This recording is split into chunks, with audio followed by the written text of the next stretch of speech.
Exhumation du corps de René Lucet ce matin. Sa veuve maintient ses déclarations et s'insurge contre les interprétations. Record battu pour le dollar, 6 francs 18 et demi, le franc toujours très attaqué. Pétrole, les producteurs s'inquiètent de la baisse de la consommation mais cherchent à maintenir leur prix.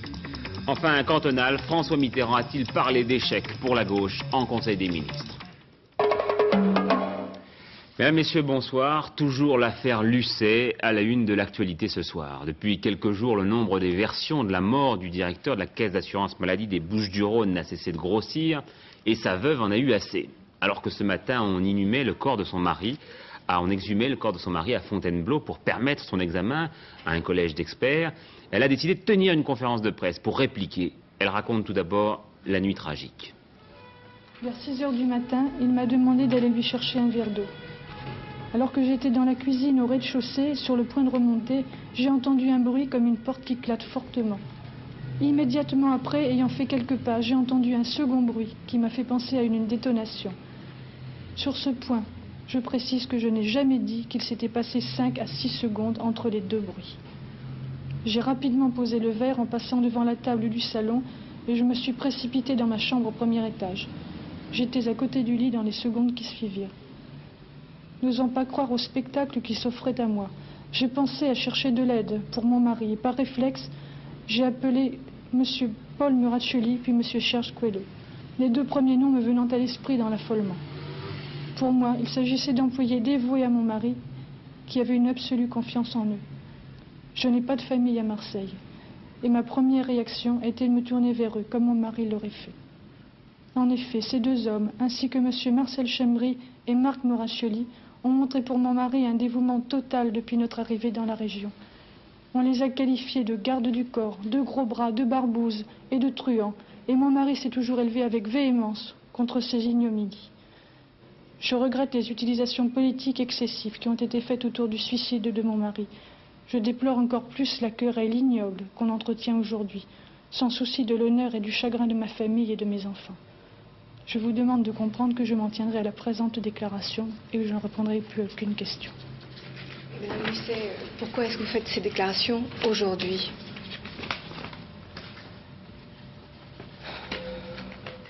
Parce que la mémoire de mon mari est salie. Parce que la thèse du suicide n'étant à la limite plus retenue, la famille est éclaboussée, les proches sont éclaboussés et il faut que je mette les choses un petit peu au clair. Vous-même, vous n'avez aucun doute sur le suicide? Je viens de vous dire que non, je n'ai aucun doute sur le suicide parce que c'était une nuit de folie. Et je n'ai aucun doute là-dessus. Oui, Madame Lucet, visiblement très émue, qui avait tenu à lire sa déclaration. Vous avez pu entendre l'intégralité de ses propos à Antenne de Midi. Quant à l'un des chauffeurs secrétaires de René Lucet, il a précisé qu'à aucun moment il n'avait touché au corps de son patron. Ça y est, c'est fait, le dollar a crevé le fameux plafond record des 6 francs 18 obtenu en août dernier, 1,5 centime de plus aujourd'hui. Parallèlement, le franc très attaqué depuis plusieurs semaines a encore cédé du terrain face à l'ensemble des monnaies. Il est pratiquement à son court plancher face au Deutsche Mark, Pierre-Marie Thiaville. Oui, alors d'abord le dollar, vous savez, le dollar a plus de 6 francs 18. Le dollar cher, on sait ce que ça veut dire. C'est bon pour nos exportateurs. C'est mauvais pour les importations et notamment pour le pétrole qui est payé en dollars. Autant dire que si ça continue, on ne va pas jouir longtemps de l'inoubliable diminution du super le 4 mars dernier. Bon, on a envie de savoir qu'est-ce qui est plus inquiétant que d'habitude quand même. Oui, parce qu'un dollar à 6 francs 18, peut-être même à 6 francs 20 demain d'ailleurs, parce que il n'est pas garanti que ça soit fini, ce n'est que un des reflets de la faiblesse du franc. Autre reflet, le franc suisse à 3 francs 25 et surtout le mark allemand à 2 francs 60. Alors je dis surtout parce que avec le mark allemand, nous sommes dans le système monétaire européen, le SME a ses règles, a ses limites, et ces limites qu'on appelle plancher, plafond, etc. Nous sommes assez proches de ces limites pour que certains se mettent à prononcer parfois un peu inconsidérément le mot d'évaluation. Alors là, il faut être très prudent. Oui. Voilà, alors il faut être très prudent parce que c'est parfois en criant au loup qu'on le fait venir, les spéculateurs le savent bien, nous ne sommes pas là pour faire leur jeu bien sûr. Il faut être simplement prudent et concret. Alors concrètement, justement. Alors concrètement, bien sûr, le franc est attaqué. Il est attaqué parce que les milieux monétaires internationaux sont inquiets, ils s'inquiètent du déficit budgétaire important, on le connaît, de la balance des paiements, déficit 40 milliards, on le sait aussi, et aussi, il faut bien le dire, du premier tour des cantonales qui n'a pas été un succès pour le gouvernement. Cela dit, et Jacques Delors le rappelait hier soir ici même, il y a d'autres indices. L'indice des prix, qui est très modéré depuis 4 mois, le commerce extérieur qui s'est amélioré ce mois-ci, les accords de régulation des salaires qui avancent bien. Vous voyez, ces indices qui font ou défont la confiance dans une monnaie ou dans une économie sont beaucoup plus partagés que certains qui ont peut-être intérêt veulent bien le dire. Alors d'autre part, la Banque de France a les moyens de soutenir le franc, elle ne s'en prive pas, et elle achète du franc beaucoup ces jours-ci, et puis elle vient en plus de porter son taux d'intervention, c'est un terme technique, à 17%. En clair, cela veut dire que ça va devenir intéressant d'acheter du franc et donc de le faire remonter. En conclusion, Jacques Delors ayant les moyens et la volonté d'éviter une dévaluation ou un réajustement au sein du SME, il faudrait vraiment une accélération formidable de la spéculation pour l'obliger à changer d'avis. Donc ne parlons pas du tout de dévaluation, ça ne serait pas sérieux. Restons calmes et disons simplement le dollar est bien cher. Oui, hier soir, François Mitterrand et Helmut Schmidt se sont téléphonés longuement. On peut gager que les deux hommes ont parlé monnaie. Le président français a par ailleurs fait savoir au chancelier ouest-allemand qu'à son avis, les États-Unis abaisseraient leur taux d'intérêt au cours de l'été prochain. Alors vous lisiez tout à l'heure, Pierre-Marie, cette hausse record du dollar réduit considérablement tous les espoirs que l'on pouvait placer dans une baisse du pétrole brut. Une baisse qui a pour raison essentielle le surplus de pétrole en ce moment dans le monde. Les Occidentaux ont en effet réduit leur consommation depuis quelque temps. Demain, les membres de l'OPEP vont en débattre en réunion extraordinaire sur place à Vienne. Laurence Auerwen. Choc pétrolier. Toujours est-il qu'aujourd'hui, le choc, ce sont les pays producteurs qui le subissent. Le prix du baril de pétrole sur le marché mondial s'effondre. Inquiets de voir cette tendance se poursuivre, les 13 ministres du pétrole de l'OPEP vont se réunir demain ici à Vienne. Le prix officiel du baril est fixé à 34 $, mais on peut s'en procurer un peu partout pour moins cher, 5 $ de moins sur le marché libre de Rotterdam par exemple, où les cours sont en chute libre depuis quelques mois. Pourquoi cette chute brutale ? Parce que dans l'ensemble du monde occidental, c'est la récession et la consommation a baissé de plus de 10% depuis 2 ans. Les économies d'énergie et le recours progressif à d'autres sources que le pétrole accentuent le mouvement. Les pays producteurs sont donc inquiets. Pas tant les plus riches d'entre eux comme l'Arabie Saoudite, mais les plus peuplés, l'Algérie, le Nigeria, l'Indonésie ou le Venezuela. Leur pouvoir d'achat est en train de reculer brutalement. Leurs programmes de développement sont menacés, ainsi que, par contre-coup, leurs possibilités de coopération avec les pays industrialisés comme la France. Comment freiner la chute des prix? Les pays producteurs proposent, envisagent de réduire leur production. Mais de combien? Et comment se répartiront-ils entre eux les sacrifices? Réponse peut-être demain, ici à Vienne. L'affaire Dupont, la famille emprisonnée à Tripoli et dont les Libyens ont annoncé hier la libération, devrait arriver dimanche en fin d'après-midi à Paris. La mère et le fils aîné semblent en mauvaise santé. Ce matin, le Premier ministre a fait savoir qu'il était intervenu auprès du chancelier autrichien Kreisky pour lui demander d'intercéder en faveur de la famille Dupont. Le colonel Kadhafi était en effet à Vienne la semaine dernière. Pierre Mauroy, qui par ailleurs se rendra la semaine prochaine à Bonn, à son initiative. Bonn, précisément, d'où nous parvient cette information relativement surprenante, du moins pour un Français. Désormais, un chômeur ne pourra plus refuser une offre d'emploi, même si elle paraît dévalorisante par rapport à son ancien métier. C'est ce que devrait décider le Conseil des ministres la semaine prochaine en Allemagne. Michel Meyer. Attente matinale aux portes des agences pour l'emploi, moins pour trouver un travail hypothétique que pour toucher ses indemnités de chômage. Scène de la vie d'un pays qui apprend à supporter ses presque 2 millions de chômeurs. Scène de résignation qui sont aussi synonymes d'une aggravation de la facture chômage pour des finances publiques en déficit vertigineux. On sait depuis hier que le gouvernement de Bonn projette de rendre plus sévères les critères d'attribution de l'allocation chômage. Ainsi, chacun de ces chômeurs risque de perdre partiellement ou totalement son indemnité si à compter du 15 avril, il refuse trop souvent un emploi de moindre qualification. Cette nouvelle a provoqué une colère rentrée chez les chômeurs, une levée de boucliers chez les syndicats, mais aussi chez les patrons qui craignent, cas extrême, que des licenciés ès-lettres devenus ouvriers ne les laissent tomber à la première occasion. Il n'est pas encore tout à fait sûr que ces mesures passeront telles quelles la rampe politique du prochain Conseil des ministres. mais ces intentions font déjà figure de signal d'austérité, sinon de détresse, dans un pays où la crise modifie les comportements sociaux en contraignant notamment des accords salariaux où une pause, autrement dit une perte de pouvoir d'achat de 1%, a déjà été acceptée afin de ne pas aggraver le chômage et de préserver au maximum la compétitivité de l'industrie. Pologne, suite de la campagne d'assainissement de la presse écrite, entre guillemets, on va vers la dissolution de l'Union des journalistes polonais, actuellement suspendue. Cisjordanie, nouvelle montée de la tension. En effet, un appel à la grève générale a été décrété pour 3 jours, et ce pour répondre à la dissolution de l'une des municipalités sur ordre des autorités israéliennes. Jean-Marc Ilous. Ibrahim Tawil, maire d'Erbiré, en Cisjordanie. Il a été limogé aujourd'hui par les autorités israéliennes, son conseil municipal dissous. En violation, dit-il, de la Convention de Genève relative à l'administration de territoires occupés. Les Israéliens ne peuvent nous imposer ni leur nouvelle administration civile, ni le statut d'autonomie prévu par les accords de Camp David. Manifestation donc aujourd'hui dans plusieurs localités des territoires occupés par Israël, derrière le soutien que ces habitants de Cisjordanie apportent ainsi à l'un de leurs maires, l'expression du refus des Palestiniens de coopérer avec le futur maire d'El Biré. Demain, ce sera un fonctionnaire israélien.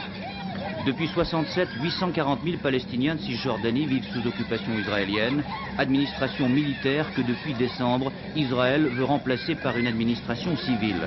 Pour Israël, un premier pas vers le statut d'autonomie prévu par les accords de paix avec l'Égypte, mais une menace politique pour les maires de Cisjordanie élus en 76 lors des dernières élections municipales autorisées par Israël. Pour le gouvernement israélien, le boycottage des maires cisjordaniens était de nature à léser leurs ouailles, c'est-à-dire les intérêts de leurs administrés. Mais pour les manifestants d'El Biré, le limogeage de leur maire est selon eux une nouvelle preuve de la politique d'annexation rampante d'Israël en Cisjordanie. Les cantonales maintenant, avec tout d'abord cette polémique autour d'indiscrétions parues dans la presse à l'issue du Conseil des ministres d'hier. Le président de la République a-t-il, oui ou non, parlé d'échec au premier tour des cantonales? Philippe Arroir. Pour notre confrère Le Matin, le président de la République, hier en Conseil des ministres, a parlé d'échec à propos du premier tour des élections cantonales. Et il a dénoncé certaines incohérences et hésitations de l'action gouvernementale. Hier, pas un mot du secrétaire général de la présidence, Pierre Bérégovoy, au moment du compte-rendu du Conseil. Et ce matin, mise au point très sèche de l'Élysée, les délibérations du Conseil ne sont pas publiques, les journaux qui font état de prétendues indiscrétions n'expriment que leurs propres opinions. Je dois dire que de notre côté, nous avons mené notre propre enquête, d'où il ressort que le président Mitterrand a bien parlé d'échec.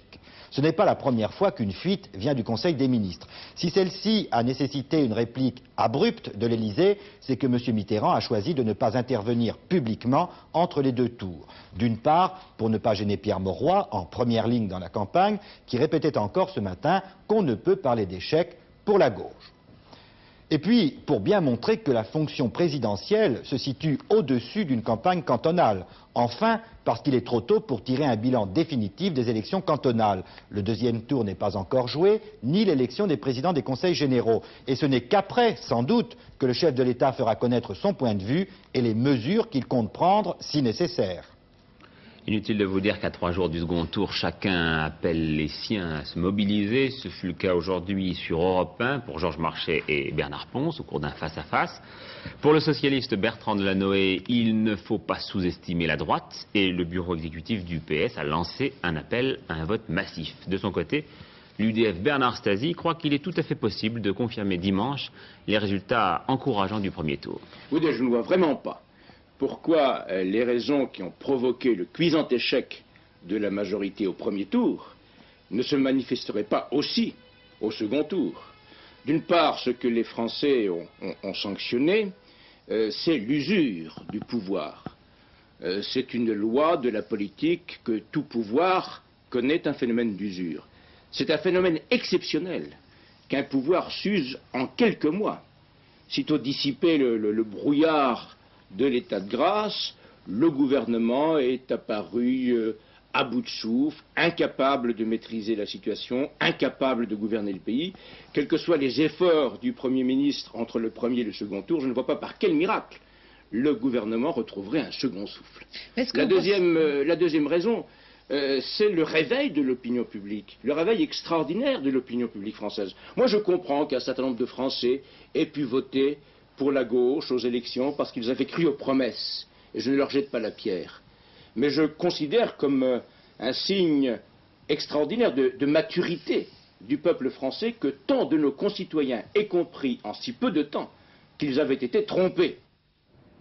Il faut encore savoir que l'écologiste Jean-Claude Delarue a appelé à voter en faveur des candidats de la majorité, que le RPR Robert Poujade, à la différence de son homonyme Pierre Poujade, il y a eu inversion de photo hier, appelle lui à voter pour l'opposition, et que le Parti socialiste rencontrait aujourd'hui la FEN, très large convergence de vues, a-t-on dit, tandis que Force ouvrière voyait le CNPF, accord pour la relance de négociations salariales, là où elle piétine.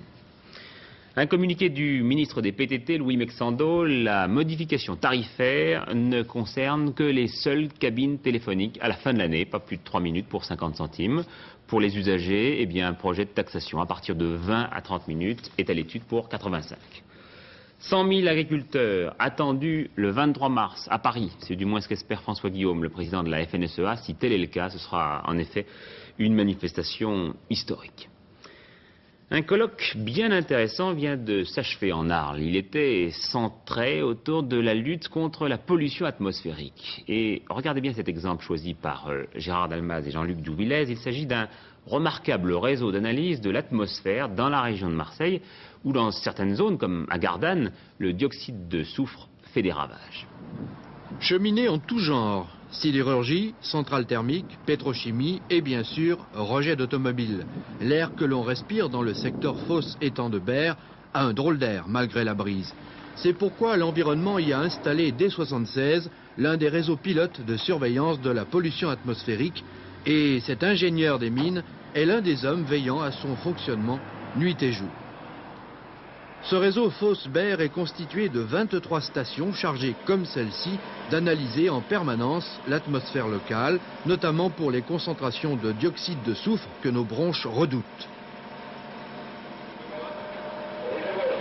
Bien, je viens d'arriver à la station de Port-de-Boucle. Là, j'ai regardé les appareils, pas de problème aujourd'hui. Ces stations automatiques ont plusieurs spécialités, y compris de météo, et sont programmées pour transmettre tous les quarts d'heure les chiffres recueillis au PC de Martigues, qui abrite un ordinateur stockant et traitant toutes les informations. 7000 par 24 heures. Gardien des lieux, un opérateur qui, en particulier, scrute attentivement les chiffres transmis et visualisés et maintient la liaison avec les ingénieurs techniciens assumant le réseau. Au sommet de la colline de Notre-Dame des Marins, la pagode, comme on l'appelle à Martigues, a coûté avec ses stations presque 6 millions au ministère de l'Environnement et son exploitation est d'1 million par an, moitié pour l'environnement, moitié pour l'association industrielle locale. Ce dispositif a pour mission de suivre les rejets, leur dilution ou leur concentration, exemple en hiver quand le vent oublie de souffler. Et puis le système s'occupe également de surveiller l'évolution des effets des polluants sur le milieu. Population, faune, flore, d'Arles à Vitrolles et de Salon à Carry-le-Rouet. Mais le dispositif ne se contente pas de regarder, il peut intervenir. Grâce au réseau que nous exploitons, nous avons réussi à déterminer des critères qui nous permettent de déclencher de manière préventive la mise en alerte des industriels. C'est-à-dire que dès que ces critères sont recueillis par l'ordinateur qui exploite les données mesurées, nous déclenchons par téléphone un ordre d'alerte auprès des industriels. Cet ordre d'alerte, en quoi consiste-t-il? Il consiste pour certains industriels soit à brûler des combustibles de meilleure qualité, notamment les combustibles à très basse teneur en soufre qui font que les émissions sont réduites, soit carrément diminuer le niveau d'activité de manière significative. De cette manière, on arrive à une diminution de l'ordre de 60% des émissions polluantes pendant les périodes d'alerte. Le dialogue n'est pas réduit aux relations industrie-réseau de surveillance. Le public est concerné. C'est pour lui que ce dispositif existe. Aussi, parallèlement aux informations spécialisées dans la presse régionale, la population est invitée à exprimer ses plaintes ou ses inquiétudes, même si c'est une simple nuisance. Bonjour monsieur, qu'est-ce qui vous arrive? Je viens vous voir parce que j'ai un problème. J'habite Port-de-Bouc et depuis hier soir ça sent le chiffon brûlé. Chiffon brûlé sur Port-de-Bouc. On a des vents d'est. Oui, je vois à peu près d'où ça vient. Bon, bah écoutez, ce que je peux faire, c'est envoyer un technicien. On va faire vérifier le bon fonctionnement d'un filtre charbon actif dans le secteur de Port-de-Bouc. Je pense qu'on va régler ce problème rapidement et on vous tient au courant. D'accord. Reste l'efficacité de cet outil, servant d'ailleurs aussi à la recherche. Eh bien, c'est une affaire de patience. Mais déjà, la pollution locale diminue, lentement, mais elle diminue. Pour l'instant, nous n'avons qu'une quinzaine de ces réseaux. Mais dans 5 ans, toutes les agglomérations dépassant 100 000 habitants seront dotées de cet équipement.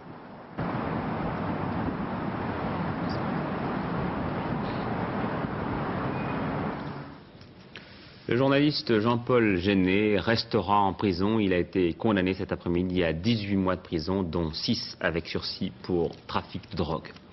En sport, tout d'abord, la victoire finalement de l'Irlandais Kelly dans Paris-Nice. Vous voyez, il a remporté les 2 dernières étapes et a finalement soufflé le maillot blanc au Français Duclos-Lassalle. 3e, le Belge Van den Broek. Dans la Tirreno Adriatico, c'est finalement Saroni qui l'a emporté devant Knetemann et Greg LeMond.